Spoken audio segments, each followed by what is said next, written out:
কিন্তু সবসময় সাজগোজ নিয়েই তো তুমি পড়ে থাকো। যদি আপনার মেয়ে হতাম তাহলে কি আমি সাজতে পারতাম না? এভাবে আমাকে বলতে পারতেন? আরে সময় নাই, সব সময় কেন সারাদিন সাজগোজ করো তুমি? কতগুলো কাজ পড়ি আছে বাসার মধ্যে। শাড়ি পরে এখন শাশুড়িকে সারপ্রাইজ দিতে যাব। চলুন দেখা যাক আমি শাড়ি পরার পরে আমার শাশুড়ির রিয়াকশন। আমার শাড়ি পরা হয়ে গিয়েছে, এখন একটু চলেন মেকআপ করে নেই।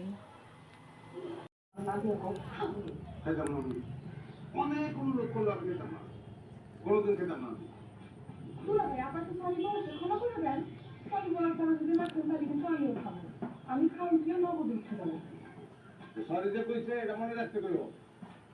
তেমন কোন জানি আলোক দরকার না করে।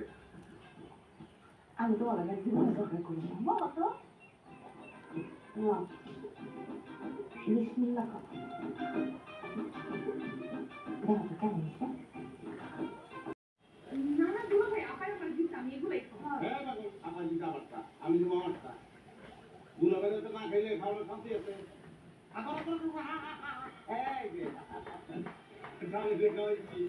হ্যাঁ এখন যদি বলে না খাওয়াই কিন্তু বউ আমার তো খালে বলবো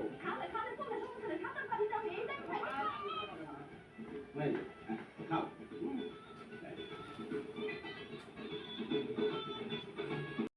আমি এখন রেডি, চলেন এখন আমি শাশুড়ির কাছে যাই, দেখি শাশুড়ির কি রিয়াকশন হয়।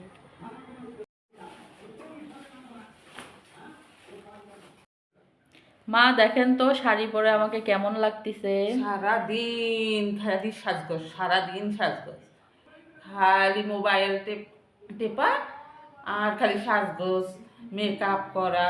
কেন মেকআপ সারাদিন সাজগোজ করা লাগবে? কি জন্য? কেন আমি মায়ের সাজগোজ করা লাগবে?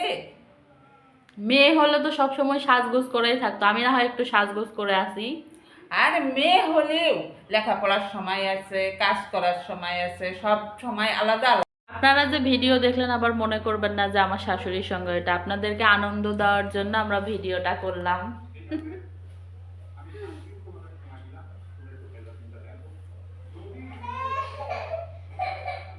থাকার ভিডিও করা যাবে না, আমার মেয়ে উঠে গেছে।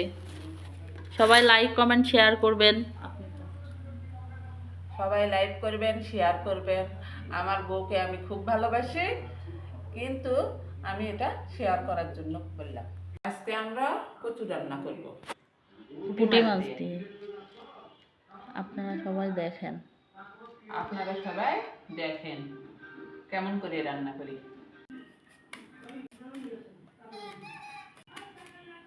আমি যখন দেখি তখন ফির মুখ আসবে।